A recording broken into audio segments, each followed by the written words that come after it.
E tem uma reportagem do jornal O Globo que apontou o seguinte dado: o Brasil pode ter o maior imposto sobre consumo do mundo após a criação desse novo regime tributário.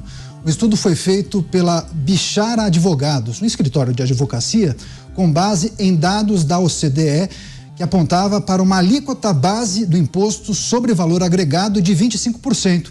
Só que agora a perspectiva é que seja um percentual mais alto do que 25%. Isso deve acontecer justamente porque as mudanças de última hora feitas no texto da reforma devem elevar aquela alíquota do IVA, Imposto sobre Valor Agregado. A reforma até prevê a unificação dos impostos, simplificando o sistema atual, mas o IVA deve ser dual, gerando 2 tributos. Vamos começar a nossa rodada de análises com a gente aqui no estúdio da Jovem Pan News, Tiago Pavinato. Pavi, seja muito bem-vindo. Uma ótima noite a você, excelente semana. Eu fico pensando nas pessoas que puderam acompanhar esse estudo feito pelo Bichara Advogados, um escritório de advocacia especializado justamente em dados tributários. Eu fico imaginando que isso deve dar uma certa frustração, né? Porque esperava justamente que a alíquota fosse mais baixa. Agora, comparar dados com países como Dinamarca, Suécia e Noruega, parece uma situação um pouco delicada. Os serviços que nós Exatamente. temos, né, para ter a retribuição. Exato. Os serviços não voltam para o brasileiro. Né? Exato. Eu falei certa vez, eu não sei se foi aqui ou no Linha de Frente, tem um texto do Essa de Queiroz, para quem não sabe, é um dos maiores autores da língua portuguesa, e num jornal de Évora, em 1867, o Essa de Queiroz, ele falava que o imposto é o melhor investimento que uma pessoa pode fazer, porque pagando o imposto, o Estado, né, o poder público, ele vai providenciar segurança, iluminação para as ruas, asfalto, e com todos esses serviços básicos, em especial, ele pega muito esse ponto em especial, a polícia e a higiene, ou seja, a saúde da população e a segurança. As pessoas podem desenvolver-se de maneira melhor, as pessoas podem desenvolver as suas potencialidades sem os percalços da insegurança, elas podem gozar do seu direito de propriedade, do seu direito de liberdade, todos eles, religiosa, de discurso, de reunião, enfim, pagar o imposto é uma das melhores coisas que pode acontecer, porque através dele nós podemos nos desenvolver e termos as nossas coisas e alcançarmos as nossas conquistas. Mas o Essa de Queiroz continua nesse artigo publicado no Jornal de Évora de 1867. Em maio de 1867, ele diz: mas e quando o Estado não dá a contrapartida do imposto? Aí ele diz: o imposto é roubo. E é como o brasileiro já se sente há muito tempo. Quem é que pode sair na Avenida Paulista? A Avenida Paulista, a principal avenida aqui da capital paulista, ela é um dos IPTUs mais caros do Brasil e você não consegue andar com um celular. Os roubos, os furtos de celulares e de relógios, eles têm um número assustador.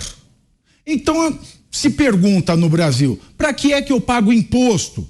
Se a saúde é ruim, se eu preciso pagar um plano de saúde, se eu preciso pagar escolas particulares, pode até ser que nós tenhamos um número bom, suficiente de escolas, mas o ensino nessas escolas prepara, o ensino nessas escolas dá condição de concorrência no mercado de trabalho, ou antes disso, para fazer uma faculdade, um curso técnico, para que a criança, o jovem seja um bom profissional. Então nós pagamos tudo 2 vezes. Para onde vai? Para onde vai o dinheiro do pagador de imposto? Que não é pouco. O dinheiro do pagador de impostos vai um pouquinho para melhorar a nossa situação, é empregado muito mal, de forma ineficiente, e nós ficamos com essa sensação de que o imposto é roubo. E Essa de Queiroz dizia isso: nós não podemos mais ser roubados. E esses impostos que estão sendo reunidos em dois, né? 3 federais viram o CBS, um estadual e um municipal que viram o IBS, que visam a simplificar o recolhimento, mas não simplificam a questão do retorno desse imposto. Não simplifica e nem responde a principal discórdia da pergunta: para que serve o imposto? Para a polícia, para melhorar a nossa vida. Porque a gente não sabe como vai ser distribuído e a gente não sabe se isso vai melhorar a vida no espaço público. Com relação aos impostos sobre consumo, todo mundo paga. Quem recebe Bolsa Família paga o mesmo imposto sobre consumo do que o Lehman, que é um homem mais rico do Brasil. Porque você pega o cartãozinho do Bolsa Família, compra o seu leite, compra o seu refrigerante, compra qualquer coisa no mercado. O imposto sobre o consumidor está ali e a gente nem sente. E como a Secretaria Especial para a Reforma Tributária, que é chefiada pelo economista respeitado Bernard Api, não apresentou números, esta é uma reforma de fé. Tem-se fé que esta simplificação na coleta do imposto, mesmo diante da incerteza absoluta de como vai ser a administração, a repartição, por quais canais, como vai ser a eleição dos conselheiros, ela não apresenta números. E isso é preocupante. Como é que nós podemos garantir que o consumidor, em especial o consumidor mais pobre, e disse: os produtos da Cesta Básica Nacional vão ser isentos. Mas aí o produto da Cesta Básica Nacional não vai ter imposto nem para o pobre nem para o rico, o que quer dizer que outros setores, outros produtos vão encarecer.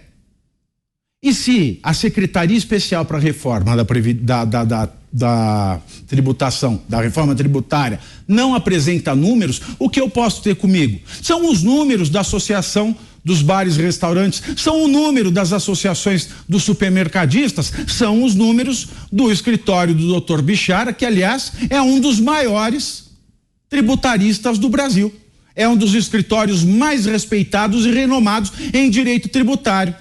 É um dos escritórios mais acostumados a desfazer os nós do nosso sistema tributário para grandes empresas nacionais e multinacionais. Logo, se a Secretaria Especial para a Reforma Tributária não me dá subsídio para acreditar nas promessas políticas que são feitas nessa reforma, eu tenho que acreditar naqueles que vivem com o nó tributário, daqueles que têm uma experiência do dia a dia e com todo tipo de empresa, pequena, média e grande, nacional e internacional, multinacional. É uma tristeza saber que um dos maiores escritórios em direito tributário no Brasil chegou a essa conclusão e, como advogado e conhecendo o trabalho do Dr. Bichara, eu sou obrigado a reconhecer que grandes são as chances do consumidor ter um aumento de impostos. Perspectivas para o sistema tributário brasileiro em análise aqui em Os Pingos nos Is. Vamos agora à capital federal. José Maria Trindade com a gente. Zé Maria, seja muito bem-vindo. Uma ótima noite a você, boa semana. Zé, se esse estudo se confirmar, deve ter um impacto diferente, por exemplo, para o brasileiro do que para dinamarqueses, noruegueses, suecos, já que a renda per capita média do brasileiro é muito inferior. Chega a parecer piada, né, Zé? Bem-vindo. E sem contar a história do retorno, né? Nós pagamos por segurança e não temos segurança e assim por diante, né? Muito boa noite, Daniel, boa noite, Pavinato, boa noite, Mota, e boa noite a você que sempre está aqui nos Pingos nos Is. Olha, se era para aumentar imposto, não precisava uma reforma tributária e muito menos essa negociação toda. Era só fazer mais um puxadinho. O Lula e a equipe econômica fizeram puxadinhos. Essa história do CAF aí, de mudar a composição do CAF, as decisões do CAF, é um puxadinho para arrecadar 50 bilhões. O próprio arcabouço fiscal ficou num puxadão, porque vai arrecadar mais de 140 bilhões de reais. Essas são as prioridades do governo. Mas aí entrou a reforma tributária. O governo tem um programa de computador que define com precisão como vai ser a cobrança e quem vai perder e quem vai ganhar. E por que não abre isso? Por que não diz claramente quem é que está perdendo nessa história, nesse estica e puxa? O software do Ministério da Fazenda roda, por exemplo, o ano fiscal 2022 e ali compara o que aconteceu em 2022 e o que aconteceria se em 2022 estivesse sendo aplicada a reforma tributária. Todas essas polêmicas existem. Essa possibilidade de governadores criarem impostos novos. Olha, isto é um perigo. Isto é um perigo. Isto é uma armadilha, uma arapuca para o futuro. Além disso, tem a história do imposto eletrônico. Esse arcabouço da reforma tributária ficou velho de tanto discutir. Foi um projeto discutido há mais de 40 anos, que veio sendo remendado o projeto, sem aprovar. E agora já ficou velho. Os países da Europa já estão adotando o imposto eletrônico. E por aqui virou palavrão, sabe por quê? Ninguém quer a volta da CPMF. Falou imposto eletrônico, todo mundo corre porque acha que é CPMF. Veja bem, Pavinato, você tem toda a razão. O imposto é um bom investimento, se aplicado corretamente.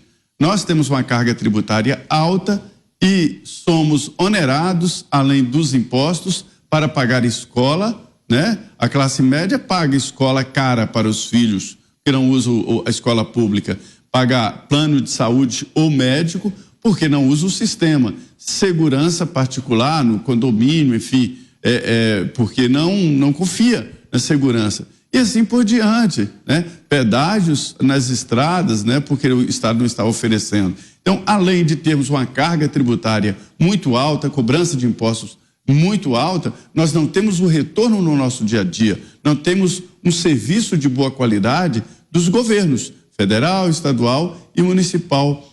É assim que a coisa anda. O imposto é um bom investimento e também ele é necessário. Todas as economias do mundo adotam imposto. A mais liberal a economia prevê imposto. Agora, é preciso ser justo, preciso ser real, porque senão mata a galinha dos ovos de ouro. É por isso que cresceu muito nesta reforma tributária o debate sobre o limite, a famosa curva de Laffer, que é uma curva que vai aumentando o imposto, aumenta a arrecadação, até começa a sonegar, a quebrar a gente e aumenta a carga tributária e cai a arrecadação, porque fica vantagem sonegar e também vai quebrando as empresas, para se ter uma ideia. E agora a promessa é de destravar o Brasil através dessa carga tributária. Mas é que a carga tributária aumentou em todos os níveis e transferiu para o consumo. É uma reforma da indústria. A indústria está querendo, está feliz com essa reforma tributária. E o grande impulso é preciso sim uma reforma tributária. É preciso simplificar, é preciso unificar impostos, porque como está não dá, mas daí usar esse grande argumento para fazer uma reforma mal feita, isso aí é jogado pela janela um plano bom de desenvolvimento do país. Esse é um assunto que interessa a todos, afinal isso impacta no bolso de todos os cidadãos, todos os brasileiros. Vamos ao Rio de Janeiro. Roberto Mota com a gente. Mota, seja muito bem-vindo, uma ótima noite a você. Mota, se mesmo assim, arrecadando essa monta, as coisas não forem bem, o Brasil não se transformar numa Dinamarca, numa Noruega ou numa Suécia, que reflexão é preciso fazer? As despesas não estariam altas demais? Não seria preciso pensar em gastar menos? Boa noite, Daniel, boa noite, meus colegas, boa noite, nossa audiência, sempre nos acompanhando nesta aventura inacreditável de todo dia ter que desvendar o mistério desse enigma chamado Brasil. Eu não vou me lembrar agora quem foi o autor da expressão Belíndia para se referir a esse país, ao nosso país. É um país que tem impostos da Bélgica e oferece serviços públicos de qualidade qualidade igual ao da Índia. Olha, vamos começar do começo. A finalidade do imposto não é melhorar a vida de todos nós. O Estado não cobra o imposto da gente para que a nossa vida seja melhor. A finalidade do imposto é sustentar o Estado, é pagar as contas do governo. É isso. Justiça tributária é um oxímoro, é uma contradição em termos. Dizem, né, que o tributo é justo quando ele é distribuído igualmente sobre todos os setores, mas ele nunca é distribuído igualmente sobre todos os setores. E o Zé Maria tem toda a razão quando ele fala sobre uma reforma mal feita. Vamos pensar em quais são as consequências de uma reforma que beneficia muito a indústria, mas destrói o setor de serviços. 70% da mão de obra do Brasil está no setor de serviços. Se esse setor encontrar uma calamidade e tiver que mandar as pessoas embora, quem é que vai comprar os produtos que a indústria produz? Essa reforma tributária é uma confusão muito grande. Caro espectador, caro ouvinte, se você está confuso, deixa eu te dar uma informação. Tem muita gente que vive de analisar tributos que está confusa também. Nos últimos dias, eu ouvi de pessoas que entendem do assunto e que eu respeito, posições quase que totalmente opostas. Isso acontece porque se trata de um assunto complexo que foi aprovado a toca de caixa. Ele quase não foi discutido. Eu ouvi hoje de um congressista que está muito chateado com essa situação, dizendo: Mota, tem gente que votou nisso, tem parlamentar que votou e não leu o texto. Simplesmente votou baseado em uma opinião ou em alguma outra motivação. Essa reforma, a PEC que foi aprovada, ela não inclui uma das coisas principais. Qual vai ser o valor desse novo imposto? Né? Que eu estou simplificando aqui. Na verdade, são dois impostos. Tem um chamado IBS, que vai substituir o ICMS e o ISS, e outro chamado CBS, que vai substituir PIS, COFINS e IPI. Mas vamos esquecer isso. A emenda constitucional não fala sobre valores. Então, uma pessoa com quem eu conversei hoje me disse: Mota, eu tenho informações de que essa nova alíquota somada não vai passar de 10%. Mas há especialistas, pessoas que estudam sistemas tributários há muito tempo, que dizem: Mota, essa alíquota não vai ser menor do que 33%. 33% vai matar muitas empresas que atuam no setor de serviços. Eu falei que uma das falhas da PEC é que ela não fala nada sobre o valor do imposto. Aí hoje me vieram com o seguinte argumento: Mota, olha só, você diz que não tem nenhuma alíquota nessa PEC, mas a alíquota não cabe em PEC. A Constituição não pode falar de alíquota. Então não teria nenhum cabimento esse projeto ter dentro do texto, qualquer valor de alíquota. Claro, eu entendo esse argumento. Mas veja bem, por que, junto com o texto da PEC, não foram também apresentados uma sugestão de texto para a lei complementar, outra para a lei ordinária que vai ser necessária, ou para a resolução do Senado que fixa a alíquota? Por que não foi tudo apresentado de uma vez? Olha, está aqui a PEC, mas está aqui a lei complementar. Está vendo como o imposto vai ser 8%? Está aqui na lei complementar. Por que isso não foi feito? Por que apresentar uma PEC cuja linguagem dá margem a interpretações? Muita gente diz que essa PEC é essencialmente um texto que foi apresentado pelo deputado Baleia Rossi em 2019, com algumas pequenas alterações, penduricalhos, jabutis, que são muito ruins. Por exemplo, neste texto aprovado, há a possibilidade dos prefeitos aumentarem o IPTU por decreto. Vocês já imaginaram isso com o Boulos, prefeito de São Paulo, colocando o IPTU num valor que ele acha justo? Há também a criação de um imposto seletivo, o chamado imposto do pecado, que vai incidir sobre produtos prejudiciais ao meio ambiente. Agora, quem vai decidir que produtos são esses? Algum burocrata sentado em Brasília. E se ele decidir que o produto que a sua empresa fabrica é prejudicial ao meio ambiente, ou o serviço que você presta? Tá? A outra só para citar mais uma, é o tal IPVA verde. O que significa isso? Que carros mais antigos e mais poluentes vão pagar mais imposto. E aí eu pergunto a você que tem aquele carro antigo, meu amigo feirante, que tem aquela Kombi velha que usa para levar os produtos para a feira.